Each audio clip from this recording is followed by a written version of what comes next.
بسم اللہ الرحمن الرحیم۔ سورہ زمر کی آیت نمبر 43 ہے۔ اللہ تعالی کا فرمان ہے، ام اتخذوا، کیا انہوں نے بنائے ہیں،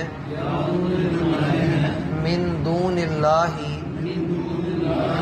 اللہ کے سوا، شفعاء، سفارشی، قل، آپ کہہ دیجئے، اولو، کیا اگرچہ، کانو، وہ ہمیشہ سے ہی، لا یملکون، نہ اختیار رکھتے ہوں، شیئن، کچھ بھی، ولا یعقلون، اور نہ وہ عقل رکھتے ہوں۔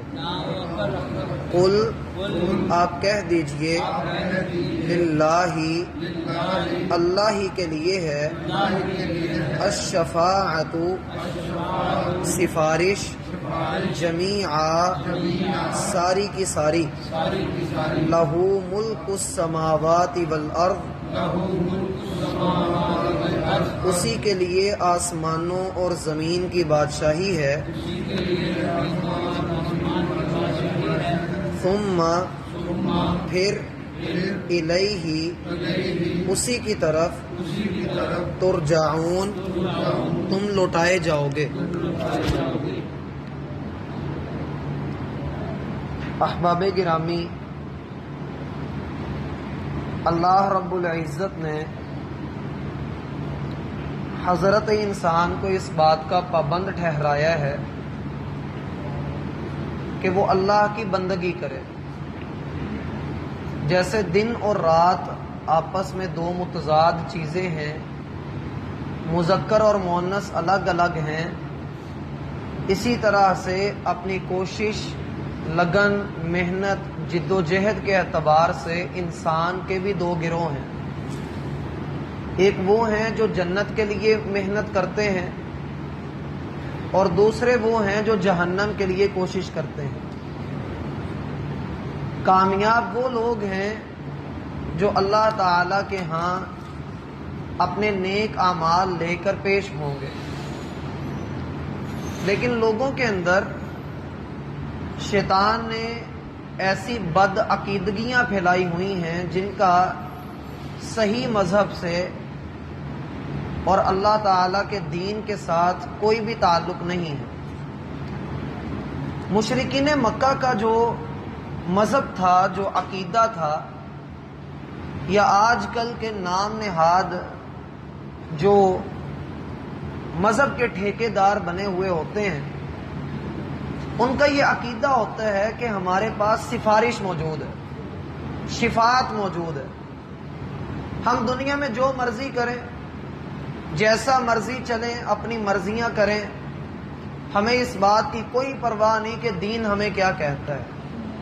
لیکن ہم نے جس پیر کی، جس بزرگ کی، جس آستانے کی بیعت کر لی ہے، اپنے آپ کو جن کا منگتا بنا لیا ہے، یا جن کے در کے ہم، میں وہ لفظ نہیں استعمال کرنا چاہتا، جن کے در کے ہم وہ ہیں، یہ لفظ یا یہ جملے بول کر انسان یہ کہتا ہے کہ کل قیامت کا دن ہوگا تو میرے بزرگ مجھے بچا لیں گے، وہ میری سفارش کریں گے، وہ مجھے اللہ کی پکڑ سے محفوظ بنا لیں گے۔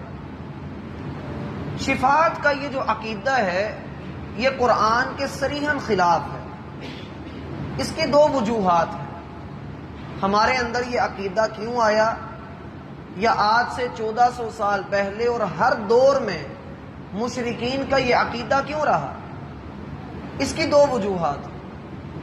پہلی وجہ یہ ہے کہ قرآن کو غور سے سمجھ کر اس کے معانی اور اس کے مفاہیم کو نہ سمجھنا، اس پر غور و فکر نہ کرنا، یہ وہ بنیادی وجہ ہے جو ہمیں اللہ تعالی کے بارے میں بدگمان کر دیتی ہے۔ جب ہم قرآن کو پڑھتے نہیں ہیں، ہم قرآن سے دور ہو جاتے ہیں، مایوسی ہمیں گھیرتی ہے اور ہم اللہ تعالی سے دور ہوتے چلے جاتے ہیں۔ اور اس قدر بدگمان ہو جاتے ہیں کہ ہمیں یہ ہوتا ہے کہ اگر ہم نے کوئی نیکی کر بھی لی تو اللہ کے ہاں قبول نہیں ہونی۔ دوسرے لفظوں میں آپ یوں کہہ لیں کہ اللہ تعالی کی طرف ہم آنا نہیں چاہ رہے ہوتے، کیونکہ قرآن خواہشات کے منہ زور گھوڑے کو لگام ڈالتا ہے۔ قرآن پابند کرتا ہے کہ آپ کی خواہشات بھی شریعت محمدیہ کے مطابق ہوں۔ اور دوسری وجہ یہ ہوتی ہے کہ انسان ایک تو اللہ تعالیٰ کے قرآن سے دور ہوا ہے، دوسرا یہ ہے کہ وہ اپنے معاشرے میں اپنے لوگوں کے درمیان رہتے ہوئے وہ اللہ تعالیٰ کے مقام کو، اس کے مرتبے کو سمجھتا نہیں ہے۔ وہ یہ خیال کر لیتا ہے کہ یہ جو ہستیاں، یہ بت، یہ قبر یا یہ قبر والا، یہ فلاں مقام، یہ میری کرنی کر دے گا، یہ مجھے مشکل سے نکال دے گا۔ اللہ تعالیٰ یہاں پر سوال کرتے ہیں ام اتخذوا من دون اللہ شفعاء، کیا انہوں نے اللہ کے علاوہ سفارشی بنا رکھے ہیں؟ دیکھیے قیامت والے دن سفارش ہوگی، سفارش کا عقیدہ ہر مسلمان کا ہے، شفاعت ہوگی، ہم شفاعت کے بغیر جنت میں نہیں جا سکتے ہیں، لیکن یہ شفاعت کس انداز میں ہوگی اور لوگوں میں پڑھی لکھی کیسے گئی ہے، یہ دو متضاد عقیدے ہیں۔ لوگوں کا یہ کہنا ہے کہ ہمارے بزرگ آئیں گے اور اللہ تعالیٰ سے کنٹرول لے لیں گے اور اللہ تعالیٰ کو یہ کہیں گے کہ اللہ ہماری مرضی چلنی ہے، تیری مرضی نہیں چلنی۔ اور پھر یہ بھی لوگوں کے درمیان جملہ ہوتا ہے کہ خدا کا پکڑا چھڑائے محمد، محمد کا پکڑا کوئی چھڑا نہیں سکتا، نعوذ باللہ من ذالک۔ لوگ اس طرح کی بات کرتے ہیں، کس وجہ سے کرتے ہیں؟ غلوف کی وجہ سے۔ غلوف کیا ہوتا ہے؟ غلوف، عیسائیوں نے غلوف کیا، اتنا غلوف کیا، دیکھا کہ عیسیٰ بن باپ کے پیدا ہوا ہے، اتنی شان میں اضافہ کیا، اتنا اضافہ کیا کہ اللہ کا بیٹا بنا دیا۔ یہودیوں نے عزیر علیہ السلام کو دیکھا کہ 100 سال تک اللہ تعالیٰ نے ان کو نیند میں رکھا ہے، 100 سال کے بعد اللہ نے دوبارہ زندہ کر دیا، انہوں نے ان کو اللہ کا بیٹا بنا دیا۔ مشرکین نے جنات کو دیکھا تو جنات کو اللہ کی بیٹیاں بنا دیا، فرشتوں کو اللہ کی بیٹیاں بنا دیا۔ اور اسی طرح سے عیسائیوں نے غلوف کیا تو مریم علیہ السلام کو اللہ کی بیوی قرار دے دیا۔ یہ غلوف انہوں نے اللہ کی دشمنی میں نہیں کیا، اللہ کی محبت میں کیا۔ محبت، عقیدت، یہ عقیدے کے خلاف ہوتی ہے۔ جب آپ عقیدت میں آ کر بھول جائیں کہ عقیدہ کیا ہے تو پھر یہ عقیدت ضلالت اور گمراہی کا سبب بن جاتی ہے۔ عقیدہ اپنی جگہ پر ہے، اس عقیدے کے ساتھ عقیدت رکھیے، نہ کہ اپنی عقیدتوں میں آ کر اپنے عقائد کو بندہ بھول جائے۔ اب بندہ کیا کرتا ہے کہ نبی علیہ السلام کو بھی وہ مقام، وہ مرتبہ جو اللہ نے ان کو دیا ہے اس سے بھی بڑھا رہا ہے، اتنا بڑھا رہا ہے، اتنا بڑھا رہا ہے کہ وہ یہ کہتا ہے کہ اللہ بھی اس شے کو چھڑا نہیں سکتا جو محمد نے پکڑ لی ہے۔ جس کو محمد نے چھڑا لیا ہے نا، اللہ بھی نہیں اس کو پکڑ سکتا، نعوذ باللہ۔ یہ والا عقیدہ جو انسان غلوف میں آ جاتا ہے، اللہ اور اس کے رسول کی جو محبت ہے، ان کے بارے میں جو ہمارا عقیدہ ہے، وہ ہمیں یہ بتاتا ہے۔ اللہ تعالیٰ قرآن میں فرماتے ہیں یوم ینفخ فی الصور، قیامت والے دن جب سور میں پھونک دیا جائے گا، فَفَزِعَ مَن فِي السَّمَاوَاتِ وَمَن فِي الْأَرْضِ، زمین و آسمان میں جو کچھ ہوں گے سارے گھبرا جائیں گے، اور یہ گھبراہٹ کتنی شدید ہوگی کہ بچے بوڑھے ہو جائیں گے۔ اس قدر ہولناک معاملے میں بھی اللہ تعالیٰ ارشاد فرماتے ہیں من ذا الذی یشفع عندہ الا باذنہ، کون ہے جو اللہ کے پاس سفارش کرنے کی طاقت رکھے؟ ہاں، جس کو اللہ اجازت دے گا وہ اللہ کے ہاں سفارش کر سکے گا، شفاعت ملے گی، لیکن یہ نہیں کہ ڈائریکٹ جا کر بندہ بولنا شروع کر دے گا اور سفارش ہو جائے گی، نہیں۔ دو چیزیں اس میں بھی دیکھی جائیں گی، پہلی اللہ کی اجازت، اور دوسرا جو سفارش کر رہا ہے اس کا مقام کیا ہے، اس کی حیثیت کیا ہے، وہ کس مقام کا حامل ہے۔ آپ دیکھیے کہ قیامت والے دن سارے لوگ اکٹھے ہو کر آدم علیہ السلام کے پاس جائیں گے اور ان سے کہیں گے یا آدم، اے آدم، آپ وہ شخصیت ہیں خلقک اللہ بیدہ، اللہ نے آپ کو اپنے ہاتھوں سے پیدا کیا، آپ سب سے پہلے انسان، سب سے پہلے پیغمبر ہیں، سورج ہمیں جلا رہا ہے، آپ اللہ کے پاس جائیے اور سفارش کیجیے۔ آدم علیہ السلام کہیں گے کہ میں نے جنت کا وہ پھل کھایا تھا، ان ربی قد غضب اليوم غضبا شدیدا، میرا رب آج شدید غصے میں ہے، نہ آج سے پہلے وہ کبھی اتنے غصے میں آیا تھا، نہ آج کے بعد وہ کبھی اتنے غصے میں ہوگا، آج وہ شدید غصے میں ہے۔ نفسی نفسی نفسی، مجھے تو اپنی فکر۔ اگر اللہ نے مجھ سے یہ پوچھ لیا کہ آدم سفارش کرنے آ گئے ہو، اپنا نہیں تمہیں پتا کہ تم نے جنت میں پھل کھایا تھا، میں تمہارے کسی کام نہیں آ سکتا۔ لوگ اکٹھے ہو کر نوح علیہ السلام کے پاس چلے جائیں گے، وہ بھی معذرت کر لیں گے، پھر موسیٰ کے پاس آئیں گے، عیسیٰ کے پاس آئیں گے، ابراہیم علیہ السلام کے پاس جائیں گے، لیکن سبھی انکار کر دیں گے۔ نبی علیہ السلام کے پاس آئیں گے، آپ جائیں گے، لیکن سفارش کیسے کریں گے؟ کیا جاتے ہی سفارش شروع ہو جائے گی؟ نہیں، آپ وہاں پر جائیں گے اور سجدے میں گر جائیں گے، اور اللہ تعالیٰ کی تعریف کے حدیث میں آتا احمدہ محامد ربی، میں اپنے رب کی تعریف کے وہ کلمات کہوں گا جو ابھی مجھے بھی نہیں پتا، اللہ مجھے اس وقت وہ کلمات سکھائے گا، میں وہ کلمات کہوں گا، اور لمبے عرصے تک میں سجدے میں پڑا رہوں گا، نہیں پتا کہ وہ کتنی لمبی دیر ہوگی۔ پھر اللہ تعالیٰ فرمائیں گے یا محمد ارفع راسک سل تعطا اشفع تشفع، اے محمد اپنا سر اٹھائیے، صلی اللہ علیہ وآلہ وسلم، اپنا سر اٹھائیے، آپ مانگیے ہم آپ کو عطا کریں گے، آپ شفاعت کریں ہم آپ کی شفاعت کو قبول کریں گے۔ یہ دو چیزیں ہیں، وگرنہ قرآن سورہ طٰہٰ میں یہ بات بھی آتی ہے فَلَا تَسْمَعُ إِلَّا هَمْسًا، اللہ فرماتے ہیں قیامت والے دن اللہ کے سامنے جب کھڑے ہوں گے تو کوئی اللہ کے دہشت، اللہ کے رعب اور اللہ کے غضب کی وجہ سے بول نہیں سکے گا، سوائے سانس اور سرگوشی کی آواز کے اور کچھ نہیں سنائی دے گا۔ لا يتکلمون الا من اذن له الرحمن وقال صوابا، اللہ رب العالمین کے سامنے کوئی بھی کچھ بھی بات نہیں کر سکے گا۔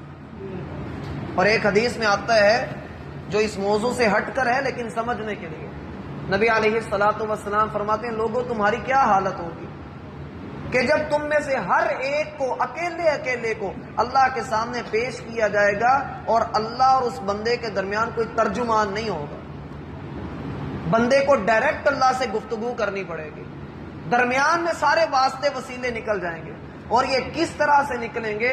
اللہ تعالیٰ ارشاد فرماتے ہیں سورہ یونس میں وَيَوْمَ نَحْشُرُهُمْ جَمِيعًا ثُمَّ نَقُولُ لِلَّذِينَ أَشْرَكُوا مَكَانَكُمْ أَنْتُمْ وَشُرَكَاؤُكُمْ فَزَيَّلْنَا بَيْنَهُمْ وَقَالَ شُرَكَاؤُهُمْ مَا كُنْتُمْ إِيَّانَا تَعْبُدُونَ، یہ اللہ کو چھوڑ کر دنیا میں جن کی عبادتیں کرتے ہیں، اللہ کی جو محبت ہے، جو اللہ کو دینے والی محبت ہے، یہ لوگوں کو دے رہے ہیں، آستانوں پہ اور دروں پہ، درباروں پہ، قبروں پہ، مزاروں پہ یہ نچھاور کر رہے ہیں، ان لوگوں کو اور ان لوگوں کو جو ان کی پوجا کرتے تھے، ہم دونوں کو، بزرگوں کو بھی، پیروں کو بھی اور ان کے مریدوں کو بھی اکٹھا کر دیں گے، اور پھر دونوں آپس میں گفتگو کریں گے۔ گفتگو یہ ہوگی ہماری اللہ کے پاس سفارش کر دیں، ہم آپ کی عبادت کرتے رہے، آپ کے دربار کی رونقیں ہم سے تھیں، آپ کی محفل ہم جمایا کرتے تھے، سال کے بعد عرس پر ہم چادریں چڑھایا کرتے تھے، دیگیں دیا کرتے تھے۔ اب وہ بزرگ آگے سے جواب دیں گے ما کنتم ایانا تعبدون، تم نے تو ہماری کوئی عبادت کی ہی نہیں، نہ ہم نے تمہیں اس بات کا حکم دیا تھا کہ تم ہماری عبادت کرو۔ اللہ فرماتے ہیں ہنالک، یہ والی بات، یہ وقت ہوگا تبلو کل نفس ما اسلفت، انہوں نے جو کچھ سوچا ہوگا، جو منصوبہ بندیاں کی ہوں گی، ساری اکارت ہو جائیں گی، ضائع پڑ جائیں گی۔ فَكَفَى بِاللَّهِ شَهِيدًا بَيْنَنَا وَبَيْنَكُمْ، پھر اللہ گواہی دے گا کہ ہاں میرے بندوں نے عبادت کا حکم نہیں دیا تھا، تم خود گمراہ ہوئے تھے۔ وَضَلَّ عَنْهُمْ مَا كَانُوا يَفْتَرُونَ، اور جو جھوٹ انہوں نے گھڑا ہوا تھا، جس جھوٹ پر انہوں نے ساری زندگی گزاری، وہ جھوٹ بھی ان سے ختم ہو جائے گا اور بالآخر جہنم کا ایندھن بنا دیے جائیں گے۔ اللہ تعالیٰ کے ہاں شفاعت کا جو عقیدہ ہے، شفاعت کا، سفارش کا جو عقیدہ ہے، وہ یہ ہے کہ جسے اللہ اجازت دے گا وہی سفارش کر سکے گا، ادروائز کوئی کسی کی سفارش نہیں کر سکے گا۔ یہی بات اس صورت کے اندر، اس آیت کے اندر بیان کی جا رہی ہے۔ ام اتخذوا من دون اللہ شفعاء، کیا اللہ کے علاوہ انہوں نے سفارشی بنا لیے ہیں؟ ومن الناس من يتخذ من دون اللہ اندادا، اللہ فرماتے ہیں لوگوں میں کچھ لوگ ایسے ہیں جنہوں نے اللہ کے سوا کچھ معبود بنائے ہوئے ہیں۔ یحبونہم کحب اللہ، وہ ان سے ویسے محبت کرتے ہیں جیسے اللہ سے محبت کرنے والی ہے۔ آپ اندازہ کیجئے کہ جو محبت اللہ کا حق تھا وہ دوسروں کو دے دیا، لیکن ایمان والے جو ہیں وہ اپنے رب کی محبت میں بڑے ہی مضبوط ہوتے ہیں، وہ اس طرح کی گمراہیوں کے اندر نہیں پڑتے۔ اللہ فرماتے ہیں سورہ بقرہ کے اندر دوسرا پارہ ہے، اللہ تعالیٰ فرماتے ہیں کہ جب وہ عذاب کو دیکھیں گے، رأوا العذاب، جب وہ عذاب کو دیکھ لیں گے تو پھر ان کو پتہ لگ جائے گا کہ اب وہ اس عذاب سے بچ نہیں سکتے۔ پھر فرمایا کہ یہی وہ لوگ ہیں جو عذاب خرید لیتے ہیں مغفرت کے بدلے میں، مغفرت کو چھوڑ دیتے ہیں، اور گمراہی خرید لیتے ہیں ہدایت کے بدلے میں۔ یہی وہ لوگ ہیں کہ جو جہنم سے نکلنا بھی چاہیں گے تو نکل نہیں سکیں گے۔ اللہ ہمیں سمجھنے کی توفیق عطا فرمائے۔ اللہ فرماتے ہیں قُلْ أَوَلَوْ كَانُوا لَا يَمْلِكُونَ شَيْئًا وَلَا يَعْقِلُونَ، اے محمد صلی اللہ علیہ وآلہ وسلم ان سے کہیے کہ جب دنیا میں وہ کسی شے کے مالک نہیں تھے، مال دولت پیسہ اولاد ہر چیز وہ یہاں پر چھوڑ کر چلے گئے، ان کی پراپرٹیز صرف ایک سفید جوڑے میں تم نے ان کو دفن کر دیا، جب وہ اپنے جسم سے مکھی تک نہیں ہٹا سکتے، لا یملکون شیئا، جب وہ کسی شے کے مالک نہیں تو پھر وہ تمہاری پکار کو سن کیسے سکتے ہیں جب ان میں عقل بھی نہیں ہے؟ ان میں عقل کیسے نہیں ہے؟ آپ پتھر کو جتنا مرضی پکارتے رہیں، کیا ہونا ہے؟ اس نے کون سا کوئی جواب دے دینا ہے؟ آپ قبر کے پاس چلے جائیے، آپ پکارتے رہیے، اس نے کیا جواب دینا ہے؟ اللہ قرآن میں پوچھتے ہیں بڑے درد مندانہ انداز میں، الہم ارجل یمشون بہا، یارو ان کے پاؤں ہیں جن سے یہ چلتے ہوئے تمہیں نظر آتے ہیں، ام لہم ایدی یبطشون بہا، یا ان کا کوئی ہاتھ ہے جس سے یہ پکڑتے ہوئے تمہیں نظر آ جاتے ہیں، ام لہم اعین یبصرون بہا، یا ان کی آنکھیں ہیں جن سے یہ دیکھتے ہیں، ام لہم آذان یسمعون بہا، یا ان کے کان ہیں جن سے یہ سنتے ہوئے تمہیں نظر آتے ہیں؟ ایسا کچھ بھی نہیں، ان کے پاس تو کچھ ہے ہی نہیں۔ اموات غیر احیاء، یہ تو مردہ ہیں، زندہ نہیں ہیں۔ لا یستطیعون شیئا، یہ کسی شے کی طاقت نہیں رکھتے، بلکہ سورۃ الاعراف میں تو اللہ فرماتے ہیں لا یستطیعون نصرکم، یہ تو تمہاری مدد کی طاقت نہیں رکھتے، اپنی مدد کیا خاک کریں گے؟ اپنی مدد کیا کریں گے جو تمہاری مدد کی طاقت نہیں رکھ رہا؟ تو اس لیے میرا بھائی باتیں ہو سکتا ہے کڑوی ہوں، سخت ہوں، لیکن عقیدہ توحید کے اندر کسی بھی طریقے کی کوئی لچک نہیں ہے، کسی بھی قسم کی کوئی جھول نہیں ہے۔ میں اکثر کہا کرتا ہوں کہ توحید سے بڑھ کر عزت کوئی نہیں ہے، اور شرک سے بڑھ کر ذلت کوئی نہیں۔ اللہ تعالیٰ نے ہمیں اگر یہ توحید عطا کی ہے تو اس عزت کو لیجئے، اس کو سمجھیے۔ اللہ ہمیں موحد بنائے اور اسی توحید کے اوپر اللہ۔ بسم اللہ الرحمن الرحیم۔